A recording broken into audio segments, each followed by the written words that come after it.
महानगर मध्ये चलदनिशम कालायस चक्रम।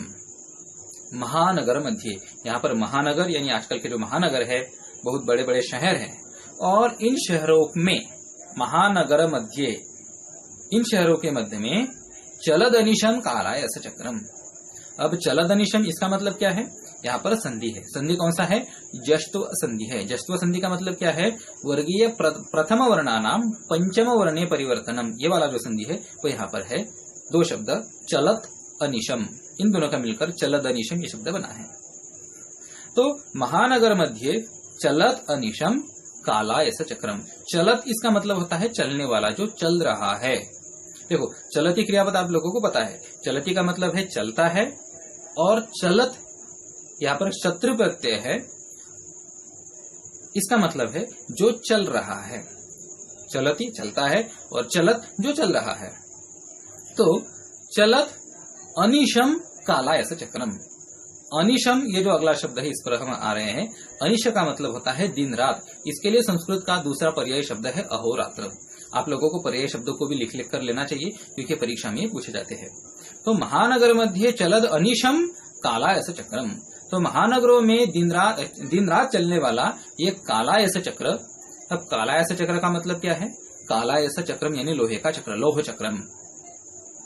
अब ये जो लौह चक्र है, महानगरों में चलने वाला जो लोहे का चक्र है, इसका हमने शब्दशास्त्र अर्थ देख लिया एक पहली पंक्ति का। लेकिन इसका लक्ष्यार्थ क्या है? आप लोगों ने शायद इतिहास में पढ़ा होगा कि जब से मनुष्य ने चक्र का आविष्कार किया है, जब से मनुष्यों ने चक्र का इस्तेमाल करना शुरू किया है, तब से मनुष्य की प्रगति बहुत ज्यादा बढ़ गई है। मैं आप लोगों को बताना चाहता हूं, आज जो मेक्सिको है, आज जहां पर मेक्सिको है, वहां पर आस्तेक नाम की एक प्राचीन संस्कृति रहा करती थी, और वे संस्कृति सूर्य उपासक थे, यानी वो भगवान सूर्य की उपासना करते थे।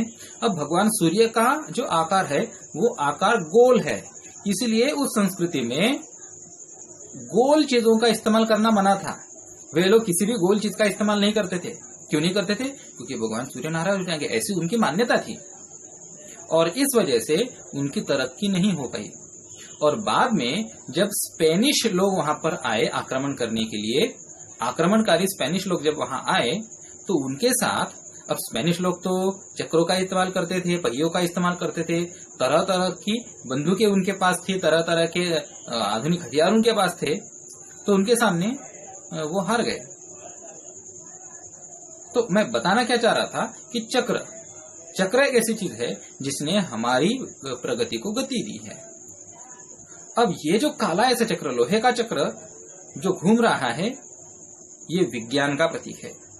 कवि इस श्लोक में जो कालायस चक्रम ये वाला शब्द है, इस माध्यम से हमारी वैज्ञानिक प्रगति की तरफ इशारा कर रहे हैं कि महानगरों में जो दिन रात चल रहा है, दिन रात तरक्की चल रही है, प्रगति चल रही है, अनेकों कारखाने चल रहे हैं, गाड़ियां चल रही है।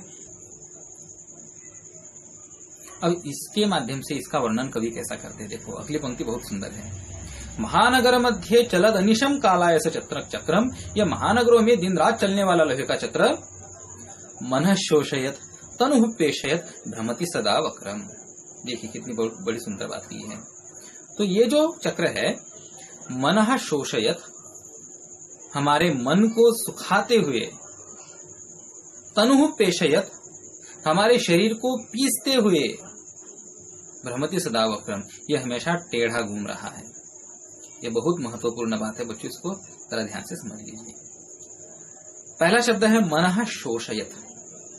मनः का मतलब है हमारा मन, और शोषयत, अब शोषयत पर हम विचार करेंगे। देखो शुष्यति ये क्रियापद है, शुष्यति सूखता है, शोषयति सुखाता है, और शोषयत यानी सुखाते हुए, हमारे मन को सुखाते हुए ये एक लोहे का चक्र घूम रहा है, रात दिन घूम रहा है। मतलब क्या है, पहले जमाने में जब हम इतने एडवांस नहीं थे विज्ञान में, हम इतने ऊपर तरक्की नहीं कर रहे थे, उस जमाने की एक बार याद कीजिए, सारे परिवार एकत्रित हुआ करते थे, रिश्तों को महत्व हुआ करता था, लोग अपनी जुबान पर कायम रहते थे, यानी रिश्तों को महत्व था। हम एक दूसरे की भावनाओं की कद्र किया करते थे, मन संभालते थे। लेकिन आज जो वैज्ञानिक प्रगति हुई है, जो अलग अलग बड़ी बड़ी शहर खड़े हुए हैं, इन शहरों में हम अपने जैसे दूसरे मनुष्य का विचार नहीं करते हैं, उसकी मानसिकता का विचार नहीं करते हैं। इसका मतलब यह है कि ये जो विज्ञान की प्रगति का जो चक्र घुमा है, इसने हमारे मनों को सुखाया है। जो प्रेम पहले जमाने में हुआ करता था वो आज नहीं है। दूसरी बात देखिए, तनुहु पेशयत, यानी हमारे शरीर को पीसते हुए। मुझे याद है मेरे दादाजी जितना काम किया करते थे, जितने शक्तिशाली वे थे, उतने मेरे पिताजी आज नहीं है। और जितने मेरे पिताजी शक्तिशाली है, जितना काम मेरे पिताजी कर सकते हैं, उतना मैं नहीं कर सकता हूं। इसका मतलब क्या है कि दिन ब दिन हमारी शारीरिक क्षमता कम होती जा रही है। यानी ये जो विज्ञान की प्रगति हुई है, इसके कुछ ऐसे परिणाम हुए हैं कि हमारे शरीर पर भी इसका बुरा असर हुआ है। इसका मतलब है कि विज्ञान की प्रगति का जो चक्र घुमा है, हमारे शरीर को पीसते हुए घूम रहा है। और आखिरी जो पंक्ति है, भ्रमति सदा वक्रम, ये पंक्ति बहुत महत्वपूर्ण है। भ्रमति सदा वक्रम, इसका मतलब क्या होता है? देखिए, चक्र हमेशा सीधी लाइन में जाता है, वो टेढ़ा मेढ़ा नहीं घूमता है। अगर चक्र को हम टेढ़ा कर देते हैं तो वो घूमेगा ही नहीं। लेकिन फिर भी कवि ने ऐसा क्यों कहा कि भ्रमति सदा वक्रम? देखिए, चक्र को अगर हम किसी दिशा में गति कर देते हैं और लक्षित दिशा पर जब वो जाकर रुकता है, तो इसका मतलब वो सीधा घूमा है। लेकिन सीधी दिशा में न जाते हुए अगर वो किसी और टेढ़ी दिशा में जाकर घूम गया है, तो इसका मतलब वो टेढ़ा चल रहा है। अब हमारा जो कालायस चक्र यानी लोहे का चक्र जो घूम रहा है, यानी विज्ञान की प्रगति जो घूम रही है, इसका उद्देश्य क्या था? इसका उद्देश्य था, क्यों इन वैज्ञानिकों ने वैज्ञानिक प्रगति की होगी, क्यों तरह तरह के अनुसंधान किए होंगे? तो हमारे मानवीय जीवन को सुखी बनाने के लिए, उसको और आसान बनाने के लिए। लेकिन आज आत्म परीक्षण करके देखिए, क्या वास्तव में ऐसा हुआ है? नहीं हुआ है। जितनी जितनी हम वैज्ञानिक तरक्की करते हुए आगे बढ़े हैं, उतनी उतनी परेशानियां खड़ी हो चुकी है। जरा याद कीजिए, हम कैसे प्राकृतिक तरीके से पुराने काल में रहा करते थे और आज कैसे रह रहे हैं, घुट घुट के रह रहे हैं। कीड़े मकोड़े जैसे इंसान रहते हैं हमारे ही अपने शहरों में, हमारी ही अपनी आंखों के सामने। तो क्या इस प्रगति का उद्देश्य सफल हुआ है? हाँ, मैं ये नहीं कह सकता हूं कि वैज्ञानिक प्रगति ही इसके पीछे कारण है और वैज्ञानिक प्रगति नहीं होनी चाहिए, ऐसा बिल्कुल भी नहीं है। लेकिन क्या आज की तारीख में इंसानी कौम सुखी है? हाँ, ये मैं जानता हूं कि सारे के सारे मनुष्य दुनिया में कभी सुखी नहीं रह सकते हैं। लेकिन जितनी समस्याएं आज हमारे सामने खड़ी है, क्या उतनी इससे पहले हुआ करती थी? नहीं। तो ये सारी विज्ञान की देन है। तो इसीलिए हमारे कवि कहते हैं, महानगर मध्य चलद अनिशम कालायस चक्रम। ये महानगरों में दिन रात चलने वाला लोहे का चक्र यानी वैज्ञानिक प्रगति मनशोषित, ये भ्रमति, परंतु कथम भ्रमति? मनशोषित भ्रमति, हमारे मन को सुखाते हुए भ्रमति घूम रहा है। तनु पेशयत भ्रमति, हमारे शरीरों को नुकसान करते हुए घूम रहा है। और कैसा? भ्रमति सदा वक्रम, ये टेढ़ा घूम रहा है। और पहले श्लोक की अंतिम पंक्ति क्या है? दुर्दांतैर्दशने रमुना स्यान्नैव जनग्रसनम। ये कवि की एक देखो बहुत बढ़िया पंक्ति है। दुर्दांतैर्दशनैरमुना स्यान्नैव जनग्रसनम। देखो, आप लोगों ने देखे होंगे कारखाने में जो चक्र घूमते हैं उसके दांत होते हैं, ऐसे दांतों से वो घूमता है और एक चक्र दूसरे चक्र को घुमाता है। और कभी कभी क्या होता है, उन चक्रों के बीच में अगर कुछ चला जाए तो वो ग्रसित हो जाता है, उसके अंदर वो पूरा कुचल जाता है। तो हमारे कवि उन दांतों से भयभीत होते हैं।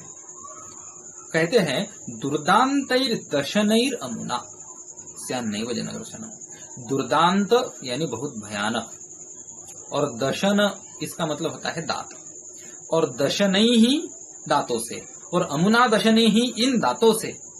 और कैसे दांतों से? तो दुर्दांतैर दशनैर अमुना, इन भयानक दांतों से ऐसा दुर्दांतैर दशनैर अमुना, इसका मतलब है। अब यहाँ पर आप लोग देख सकते हैं कि दोनों भी जगह पर विसर्ग की संधि है, विसर्गत्व संधि है। दुर्दांतै ही दशनै ही अमुना, इसका संधि मिलकर दुर्दांतैर दशनैर अमुना ऐसा संधि बना हुआ है। तो इन भयानक दांतों से स्यान्नैव जनग्रसनम, स्यात् का मतलब है होना चाहिए। देखो यहाँ पर भी संधि है, स्यान न एव, ऐसे तीन अलग अलग शब्द है। स्यात् न, इन दोनों के बीच में अनुनासिकत्व संधि है, यानी वर्ण के पहले व्यंजन का पांचवा व्यंजन बन जाला स्यात नैव का स्यान नैव बना है, और न एव इन दोनों के बीच में वृद्धि संधि है, न एव नैव। तो स्यात का मतलब है होना चाहिए, और स्यात नैव उसके साथ अगर नैव लगा दे तो मतलब बन जाता है बिल्कुल नहीं। तो स्यात नैव स्यान नैव इसका मतलब है बिल्कुल भी नहीं होना चाहिए। क्या नहीं होना चाहिए? तो जनग्रसनम। जन का मतलब होता है इंसान, और ग्रसन ग्रसन करना यानी खा लेना। कहीं इन भयानक दांतों से लोगों का ही भक्षण ना हो जाए। कहीं वैज्ञानिक प्रगति के चक्र वाले जो कराल दांत है, नुकीले दांत, घूमते घूमते कहीं मनुष्यों को ही अपने अंदर खाना ले।